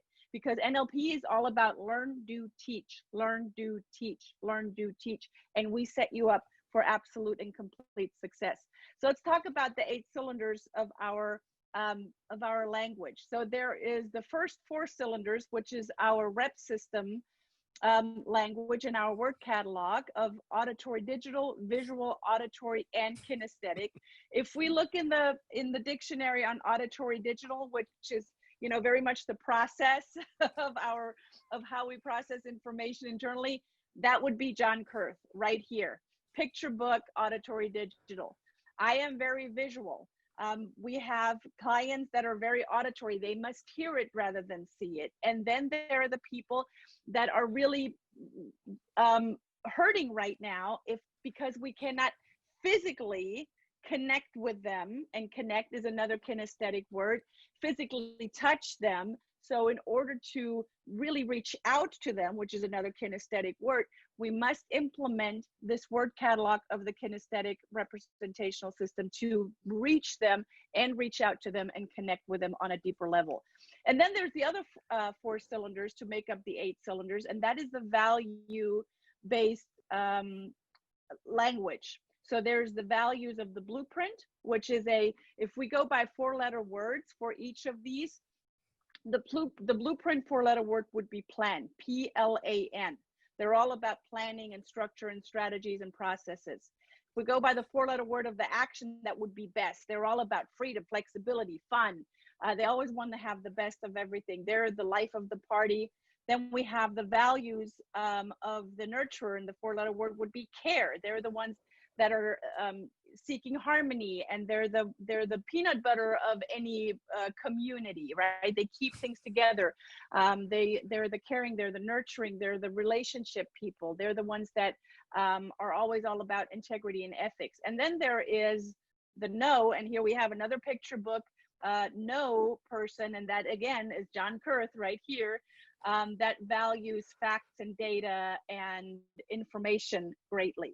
So it's not one, it's all 4, and knowing that each individual has their own dominant bank code and their dominant rep system. And we're going to go deeper into that in another course. So let's talk about repetition, because I've heard some of you not just receive the emails that I'm sending out from the NLP Center of Atlanta, but you're actually listening and re-listening to them. Reviewing and re-listening to what we're sending you is all about retention. And there's a retention combination. It's 10-24/7. So after you have gone through the program, after you've gone through the process, the strategies that we've been teaching you, 10 minutes within the 24 hours, and when you do that for 7 days, your retention of the information that we're sharing with you goes up to 80%. That is a huge retention. So that's why we're sending you these recordings so you can review and retain more. Tomorrow, we're going to cover speed coding, which is going to be a fun strategy that we will be sharing with you, the values-driven selling, how to speed code your prospects in advance, and how to speed code organizations. John, I think you have a quick story to tell. Yes, on about speed coding organizations and individuals. A client of mine had an opportunity to teach a scenario workshop to the Federal Reserve Bank of Chicago. These are some of the best and brightest throughout our country. I'm sure there's people in there with multiple PhDs, not just one. We speed coded the organization, got her ready to how to do it. We layered in all the language. We were firing on all 8 cylinders. At the end of that, the spokesperson or the sponsor said, if I could have spoon-fed what you gave to the audience, that's exactly what I would have had you do. This is a huge advantage because now you know the person's rep system, their bank code, how they want to communicate, and then you communicate with them. Organizations have codes as well. So and one other thing I would like to quickly add, remember we were talking about sources? Brigitta cited Confucius, she cited Ben Franklin, and then there was, what's his name at the bottom of the cone of influence. What was his name? Oh, Dale. Oh yeah, so again, we're practicing what we're preaching. So layer upon layer upon layer, learn, do, teach. Back over to you, Brigitta. Awesome, thank you so much. So you have full access to us. Make use of it. Have any questions? Send us a quick email. Have any ahas? Send us a quick email or text message. We'd love to hear from you. Make use of it. Be here early tomorrow. We're going to see each other again tomorrow, same time, same place, so 9 o'clock Pacific, 12 o'clock Eastern time, same link. Be here early because the ones that get here early, they get full access to John and myself, and often we go through incredible, wonderful ahas and awarenesses, or sometimes even questions. So make use of that. Thank you for being on yet again today. We will see you tomorrow. Thank you, John, and thanks everyone for tuning in. See you guys. Have a great afternoon. Bye-bye. Bye-bye. My name is Brigitta Hoeferle, CEO of the NLP Center of Atlanta, and I am here with the one, the only John Kurth. John, welcome. Welcome. So glad to be here. We've got a lot of content to cover today. You've been here the last 5 days, and you know how much value we're going to deliver and a bit about our background. So let's jump right into the content and get started. Fantastic. All right, let me go ahead and share my screen. So we are going into high tech, high touch again today, and we're going to start out with speed coding. Now, speed coding, let me give you a quick overview of what speed coding is. Speed coding is all about identifying the value-based buying behavior of the person that you are dealing with, the person that you are closing a deal potentially with, or that you want to do business with. You want to analyze how they are making decisions. You want to examine and compare both their nonverbal and their verbal value-based communication, and you want to be able to formulate strategic questions. I like to say the person with the best quality question controls the conversation. So let's look at the 3 keys to speed coding. There's the observation, what we call in NLP calibration, of calibrating to minimal cues and paying attention to clues, the questioning and how to form great questions, and then not just the keeping one's mouth shut and waiting till one can speak again, but the actual listening. There's a difference between shutting up and active listening. So observing, questioning, and listening is all about speed coding and the mastery of speed coding. Now, in your chat box, you have learned to share with us your chat box declarations. I'd like for you to share with us that you are indeed able to crack your code. So please, in the chat box right now, write, I crack my code. We all have a value-based code that we communicate either verbally or non-verbally with. So I cracked my code is our first chat box declaration for today. John, let's talk more about values-driven selling in bank. Sure. So here are the values driven, the various bank cards, and Brigitta can go into that a bit more at a deeper level. The thing is, values driven selling is essential. It's not a nice to have, it's a must have. And when the thing is, people's values are being downloaded from the very culture itself, from your education, from your family members, from your religious institutions, from the media. Those values are being downloaded unquestionably, because really, when you're quite young, you have no filters. And most of the time, they are crystallized by the time you're age 10. The thing is, once you know the person's values, we talk about moving toward and moving away from. You have moving toward their values that are important to them. They are then going to be more inclined to buy from you. And you're going to avoid what we call the selling landmines. For example, just an aside, I'm KBNA. I'm knowledge, blueprint, nurturing, action. So if you come to me and say, yes, you're going to buy this great new sports car and everybody's going to look at you and you're going to be the man and everything else, that is going to totally blow up in your face, because you want to sell to their value system. You're selling an ethical product or service, so that is not an issue. But when you sell it to their values, not your values, and when you link your product or service to their values, your presentation becomes almost irresistible, because this is totally congruent with my values. This product or service is congruent with, doesn't have to be all the values, just some of the more important ones. So now, yeah, I'm going to buy. That also prevents buyer's remorse, because when you link it to their values and you buy it, why would they go against their values? Why would they get cold feet and change their minds? It does happen sometimes, I get that. But you're going to be reducing the chances of that happening. So people have values, and Brigitte and I can do this from an NLP perspective. It takes us 15 minutes and we're good. With this system, you can do it in under 90 seconds.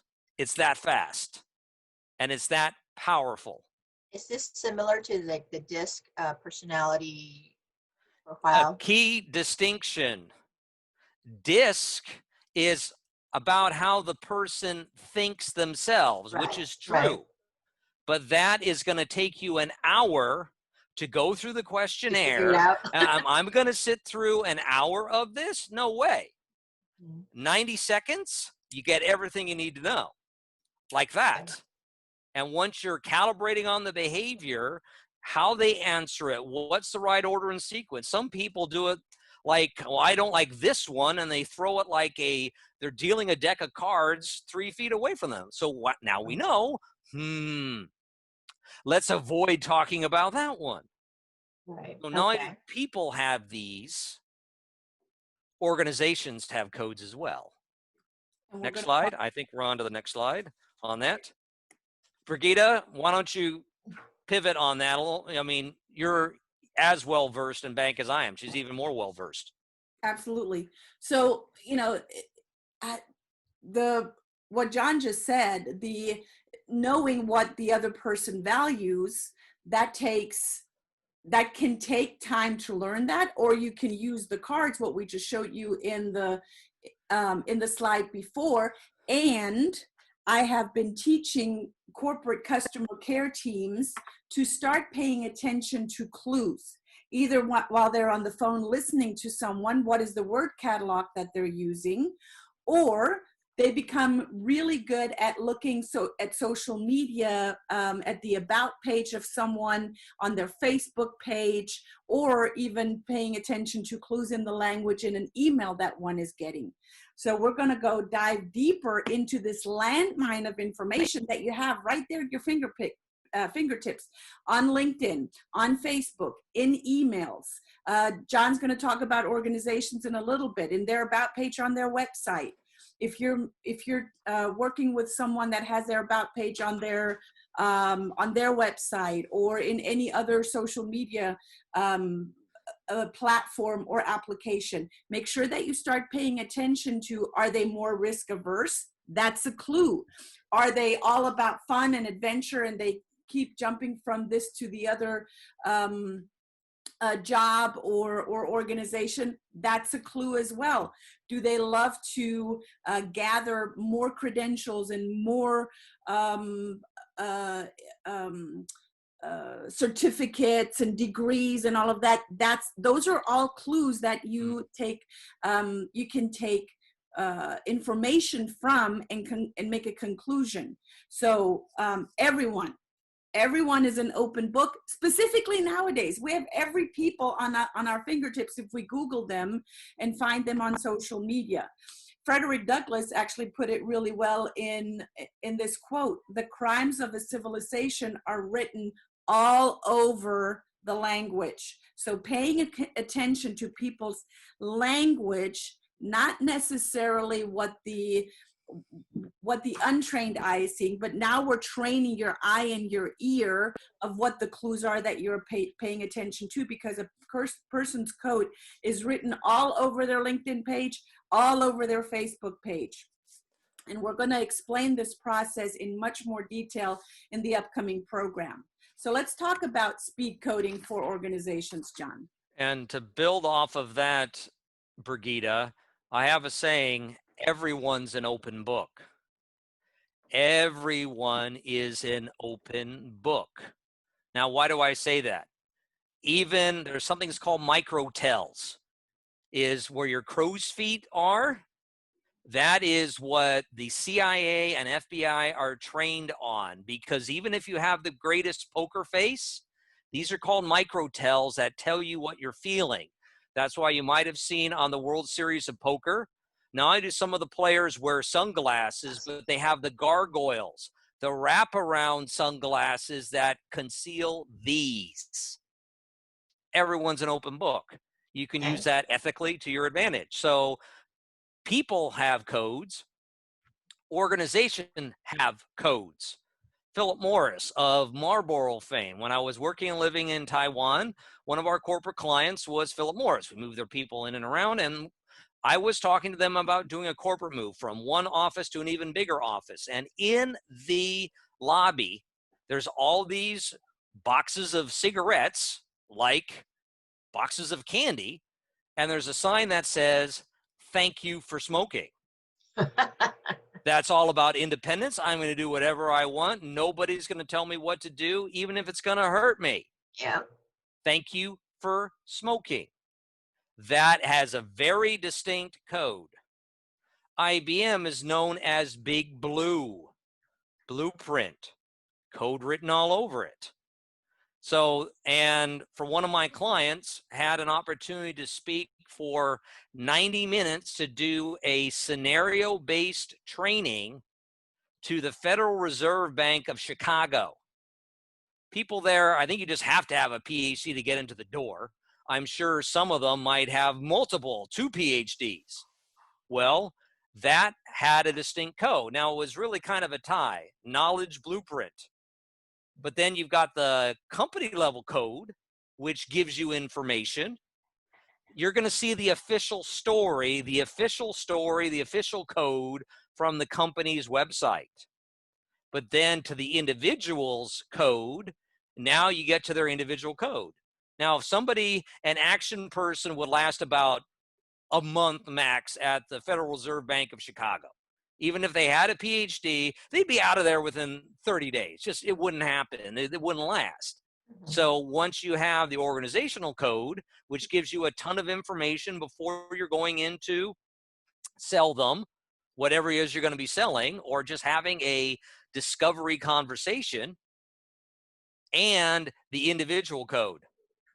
This is how it works. You've got the macro code, which is the organizational code, and then you've got the micro individual code. Brigitta? Yeah, thank you so much for that, John. My personal trainer is all action. Like, he's a AAAA, right? And he used to work for the government, and he told me, when we started working together. Must have gone nuts. Brigitta, did you know I used to work in government? They act at the speed of crawl. I said, what did you do? He said, I worked in a box. And I said, well, how long did you work there? He said, not long, just a few months. I hated it. And I said, of course you hated it. It is all very structured. You had to follow all the processes. And that is just not you. You are like fun, freedom, flexibility, baby. I am out of here.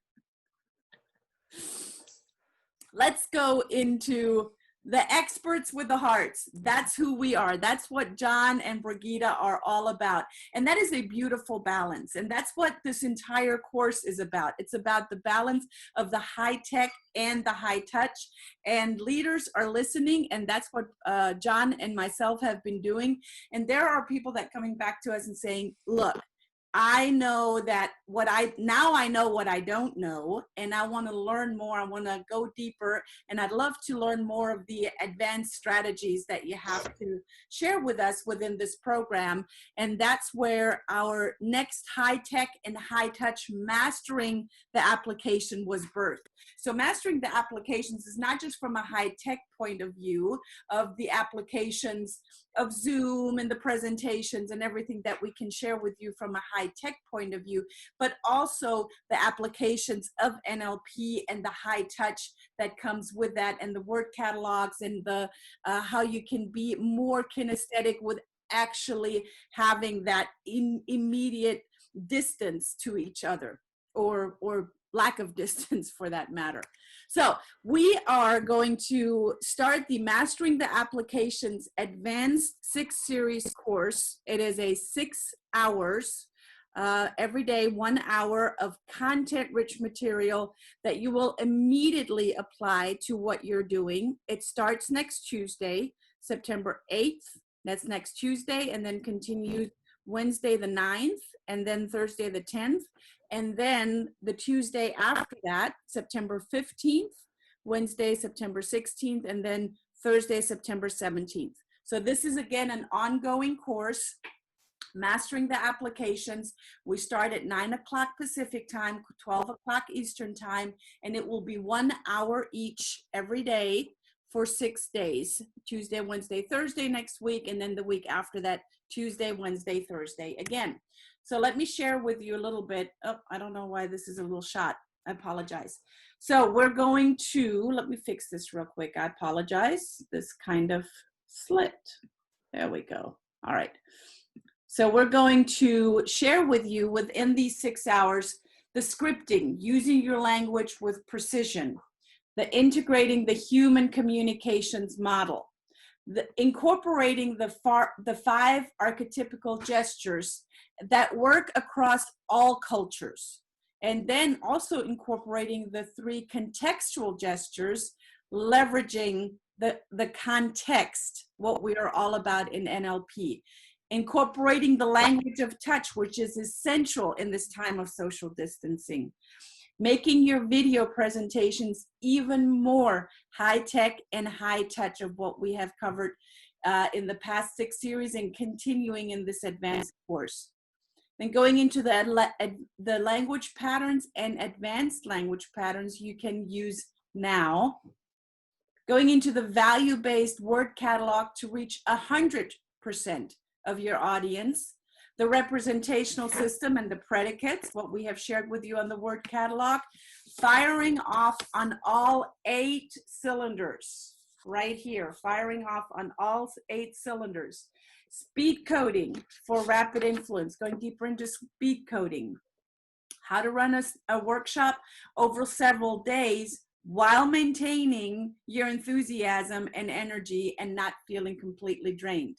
Monitoring the leaders and people who are in rapport with you and one another in the video conference. That's a big piece of rapport building.